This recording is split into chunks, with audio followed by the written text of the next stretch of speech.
বর্তমান পৃথিবীতে এমন অনেক মানুষ আছে যারা ফেসবুক ছাড়া একটা দিনও কল্পনা করতে পারে না।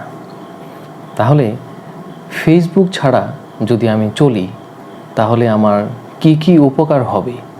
ফেসবুক ছাড়া আমি যদি চলি, আমি ফেসবুক ব্যবহার না করে যদি আমার জীবনটা চালাই, তাহলে কি কি উপকার আমি পাবো সেই বিষয়ে আজকে আমি কথা বলতে চাচ্ছি।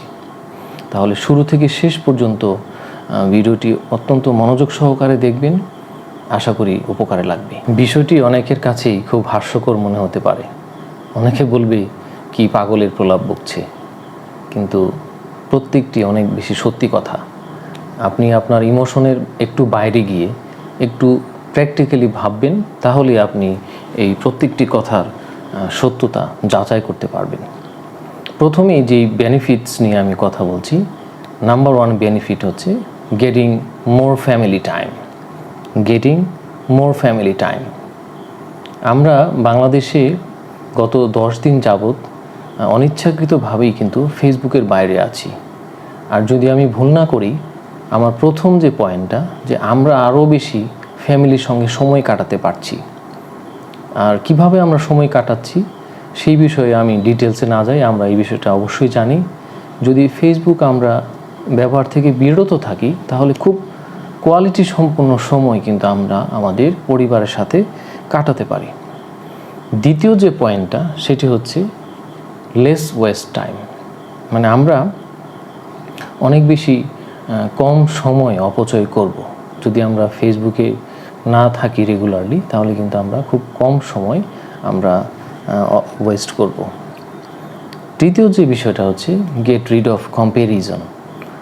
ফেসবুকে আমরা যখন বিভিন্ন ধরনের পোস্ট করি, আমরা আমাদের আত্মীয় পরিজন, আমাদের পরিচিত বন্ধু মহল, বিভিন্ন ধরনের মানুষের পোস্ট দেখে থাকি, এবং এটি দেখতে দেখতে আমরা কিন্তু অজান্তেই তাদের পোস্টের সাথে, তাদের লাইফ স্ট্যাটাসের সাথে আমাদের জীবনের তুলনা করতে থাকি। আমরা যদি ফেসবুকে না যাই, তাহলে কিন্তু সেই তুলনা থেকে আমি দূরে সরে থাকব। অর্থাৎ আননোয়িংলি আমরা কিন্তু কম্প্যারিজন করতে থাকি, যে ওর এই জিনিসটা হয়েছে, আমার এই জিনিসটা নাই, ও প্রতি সপ্তাহে এইটা করছে, আমি এটা করছি না, ওর লাইফ স্ট্যাটাস এরকম, আমার লাইফ স্ট্যাটাস এরকম না। যদিও আমি বলতে চাই যে ফেসবুকে যা আসলে পোস্ট হয়, সেটি যে তাদের আসল লাইফস্টাইলের সত্যিকারের এবং প্র্যাকটিক্যাল বিষয়, তা কিন্তু বেশিরভাগ সময় হয় না। Most of the time it's fake. মাঝে মধ্যে আমি হাস্যরসাত্মকভাবে বলে থাকি যে it's not Facebook, it's fake book. It's not Facebook, it's fake book. মানে অনেক ফেক কিছু কিন্তু আমরা এখানে দেখি, যেটা আসলে আমাদেরকে দেখানো হচ্ছে। আমরা দেখছি যা আমাদেরকে দেখানো হচ্ছে, আর ওখানে অনেক কিছুই নাই যেটি আসলে সত্যিকার বিষয়, বাস্তব বিষয়, তার জীবনের আসল রহস্য, সেগুলি কিন্তু আমাদের অনেক সময় প্রকাশ করা হচ্ছে না। চতুর্থ যেই উপকারটা আমরা পাবো, সেটি হচ্ছে কোয়ালিটি স্লিপ পাবো আমরা। কারণ আমরা যখন স্ক্রিন টাইমে থাকবো না, আমরা ব্লু লাইটে থাকবো না, আমরা সারাদিন বিভিন্ন খুব সুন্দর সময় কাটাবো, আমরা কাজ করব, আমরা ফ্যামিলির সময় দিব, আমাদের সোশ্যালাইজেশন হবে, আমাদের দিনটা খুব সুন্দর যাবে। এবং সেই কারণেই কিন্তু আপনার খুব কোয়ালিটি একটা স্লিপ হবে, খুব ভালো ঘুম হবে আপনার। তাহলে এই উপকারটা কিন্তু অবশ্যই আপনি পাবেন। আরেকটি বিষয় আমরা পাবো, সেটি হচ্ছে মি টাইম। মানে আমি নিজেকে সময় দেওয়ার একটা সময় পাবো। একটা সময় আমাদের চলে এসছে যে আমরা নিজেকে সময় দেওয়ার জন্য সময় পাচ্ছি না। আমরা মনে করছি যে আমরা অনেক বিজি। অনেক ক্ষেত্রে দেখা যাচ্ছে যে ফেসবুকে আমি 4-5 ঘন্টা সময় দিয়ে দিচ্ছি, তারপরেও আমি আমার কাছের মানুষকে সময় দিচ্ছি না, আমার পরিবারের মানুষকে সময় দিচ্ছি না, এবং আমি বলছি যে আমি বিজি আছি। কিন্তু আসলে কি আমি বিজি আছি? যদি আমি প্রশ্ন করি নিজেকে, তাহলে সঠিক উত্তর আমি পেয়ে যাব। আরও একটি বিষয়, অত্যন্ত গুরুত্বপূর্ণ বিষয়, সেটি হচ্ছে যে আমরা আমাদের ড্রিম, আমাদের ট্যালেন্টস, আমাদের ডিজায়ারগুলি ফোকাসে চলে আসবে। যখন আমরা ফেসবুকে সময় কাটাই, আসলে আমরা অনেক কিছু নিয়ে ভাবতে থাকি, আমরা অনেক ধরনের স্টোরি দেখি, আমরা অনেক কিছু দেখি। এগুলি দেখতে দেখতে আমাদের একটা অন্যরকম লাইফস্টাইল তৈরি হয়। এবং যখন আমি নিজের সাথে সময় কাটাতে পারি, তখন কিন্তু আমাদের যে ওয়ান্টসগুলি আছে, আমাদের ডিজায়ার্সগুলি আছে, আমাদের ট্যালেন্টসগুলি আছে, আমাদের লাইফের যে গোল আছে, সেই বিষয়ে একটা আলাদা ফোকাস তৈরি হয়, অটোমেটিক্যালি এই ফোকাসটা চলে আসে এবং এই কারণেই কিন্তু আমাদের লাইফে একটা চেঞ্জ চলে আসতে পারে। আরেকটা বিষয় যেটা আমাদের হয় সেটি হচ্ছে যে আমরা ছবি তোলা কমিয়ে দিই। এমন অনেক মানুষ আছে পৃথিবীতে যারা শুধুমাত্র মানে ইন্টারনেট বা ফেসবুক ব্যবহার করে যেন ছবি সে পোস্ট করতে পারে। সে রেস্টুরেন্টে যায় ছবি পোস্ট করার জন্য, সে শপিং মলে যায় ছবি পোস্ট করার জন্য, সে কোথাও ট্র্যাভেলে যায় ছবি পোস্ট করার জন্য। কিন্তু কি হয় আসলে, আমরা ছবি তুলি, আমরা কোনো কোনো জায়গায় কিছু ভিডিও রেকর্ড করি এবং আমরা ফিরে আসি, এবং মোস্ট অফ দ্য টাইম যেটা হয় যে ছবি তুলতে গিয়ে এবং রেকর্ড করতে গিয়ে আমরা সেই আসল সৌন্দর্যটা ভালো করে দেখতে পাই না। একটা সময় ছিল আজ থেকে 15-20 বছর আগে, আজকে থেকে 20 বছর আগে আমি কোন নাটকটি অভিনয় করেছিলাম, আমি স্টেজে কী অবস্থায় ছিলাম, আমার পাশে কারা কারা ছিল, কে কে আমার সাথে অভিনয় করেছে, দেখা যাচ্ছে যে আমি 20 বছর পরেও খুব ক্লিয়ারলি আমি সেই দৃশ্যটা আমার চোখে ভাসছে।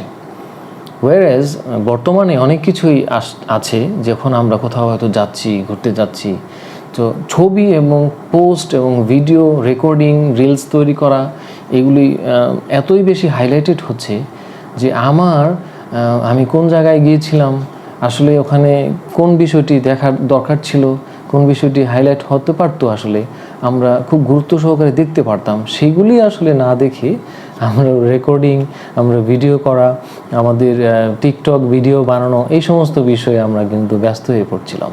কিন্তু আসল সৌন্দর্য যে ফিল করা এবং সেটার ইমেজ আমাদের ব্রেনের মধ্যে, মেমোরির মধ্যে, আমাদের একদম হার্টের মধ্যে সেভ করে রাখার যে বিষয়টা, সেখানে কিন্তু আমরা ওভারলুক করে যাচ্ছি। আরেকটা মজার তথ্য আপনাদেরকে আমি দিতে চাচ্ছি, সেটা হলো ফেসবুক কিন্তু ডিজাইন করা হয়েছে আমাদের কিছু অ্যাডিকটিভ এলিমেন্টস দিয়ে। সেটি কী ধরনের? যেমন আমাদের সাউন্ড হয় এবং নোটিফিকেশনস আছে, তাহলে এটা একটা অ্যাডিকটিভ এলিমেন্টস। আরও একটি হচ্ছে আমাদের ব্রাইট কালার থাকে, অনেক ধরনের কালার থাকে, বিভিন্ন ধরনের পোস্ট থাকে, তারপরে অটো প্লে ভিডিওস থাকে, একটা পর একটা ভিডিও শেষ করছি আরেকটা ভিডিও চলে আসছে, একটা ভিডিও শেষ করছি আরেকটা ভিডিও চলে আসছে। আরেকটা হলো আমাদের কি আছে, ইনফিনিট স্ক্রলিং, মানে আমাদের স্ক্রলিং থামছেই না। আমি রাত্রে 5 মিনিটের জন্য ফেসবুকে ঢুকছি, কিন্তু আমি 3 ঘন্টা 2 ঘন্টা সময় ফেসবুক কিন্তু খেয়ে নিচ্ছে। তাহলে কি হচ্ছে ব্যাপারটা? এটার নামকরণ হচ্ছে ডুম স্ক্রলিং। তাহলে এমন স্ক্রলিং হচ্ছে, আমরা স্ক্রলিং করেই যাচ্ছি। তাহলে আমাদের এটা করার কারণে প্লেজার হরমোন ডোপামিন কিন্তু রিলিজ হচ্ছে। ডোপামিন রিলিজ হওয়ার কারণে আস্তে আস্তে আমরা এটাতে অভ্যস্ত হয়ে যাচ্ছি। আমরা জানি কোনো কিছু কিন্তু স্থায়ী না। তাহলে একটা সময় দেখা যাবে যে আমাদের ডোপামিন রিলিজের আমাদের যে একটা মাত্রা ছিল, সেই মাত্রাটা অনেক সময় হয়তো হারিয়ে যেতে পারে। সেই ক্ষেত্রে আমাদেরও সেই প্লেজার হরমোন কিন্তু আর কাজ করবে না। সেই ক্ষেত্রে তখন কিন্তু আমরা আসল জায়গায় কিন্তু আমরা সঠিক সেই উপভোগ্য করার যে বিষয়টা কিন্তু আমাদের মধ্যে থাকবে না। তাহলে এই যে ফেসবুকটা ডিজাইন করা হয়েছে, যেখানে অ্যাডিকটিভ এলিমেন্টসগুলি আছে, ওইভাবেই ডিজাইন করা হয়েছে। এটা আসলে ড্রাগসের মতো কাজ করে, আমরা কিন্তু জানি না। কিন্তু আলটিমেটলি উইদাউট নোয়িং আমি কিন্তু ওই জিনিসটার মধ্যে অনেক বেশি আকৃষ্ট হচ্ছি এবং আমি নিজেই কিন্তু অজান্তে অ্যাডিক্ট হয়ে যাচ্ছি, একজন ড্রাগ এডিক্টের মতো। তাহলে যদি আমরা চাই, তাহলে অবশ্যই কিন্তু এই বিষয়টা হবে। আপনারা যদি চান তাহলে ভালো করে স্টাডি করে দেখতে পারেন। যদি আপনি সার্চ করেন বা কোথাও এই বিষয় নিয়ে কাজ করতে চান, তাহলে দেখবেন যে এমন অনেক পার্সন আছে যারা পিএইচডি হোল্ডার বা বিভিন্ন ধরনের অনেক ভালো ধরনের অ্যাচিভমেন্ট তাদের হয়েছে, এবং তারা কিন্তু সোশ্যাল মিডিয়া থেকে 1 মাসের জন্য, 5 মাসের জন্য, 6 মাসের জন্য, 1 বছরের জন্য সোশ্যাল মিডিয়া থেকে বিদায় নিয়েছে। এবং যখনই তারা বিদায় নিয়েছে, তাদের মধ্যে অন্যরকম একটা লাইফস্টাইল তৈরি হয়েছে, অন্য ধরনের অ্যাচিভমেন্ট আসতে শুরু করেছে, এবং সেই বিষয়গুলি কিন্তু চমৎকারভাবে তাদের মধ্যে রিফ্লেক্ট করা শুরু করেছে এবং নতুন একটি মানুষ তৈরি হচ্ছে। আপনি যদি নতুন মানুষ হিসেবে নিজেকে আসলে দেখতে চান, নতুন মানুষ হিসেবে যেন মানুষের সামনে পরিচয় করে দিতে চান, এবং আপনি আপনার ভবিষ্যৎ জীবনের জন্য আপনার ড্রিমসগুলি, আপনার ডিজায়ারগুলি, ট্যালেন্টসগুলি আরও বেশি ফোকাস করতে চান এবং আপনার নিজেকে নতুন রূপে গঠন করতে চান, তাহলে অবশ্যই এই ফেসবুক না চালিয়ে, না ব্যবহার করে যে উপকারগুলি আছে, সেই উপকারগুলোর সাথে পরিচিত হন এবং অত্যন্ত সুন্দর একটি জীবন আপনি গঠন করুন। সেই প্রত্যাশা এই আমি কামনা করছি। সবাই ভালো থাকবেন, সুস্থ থাকবেন। Thank you.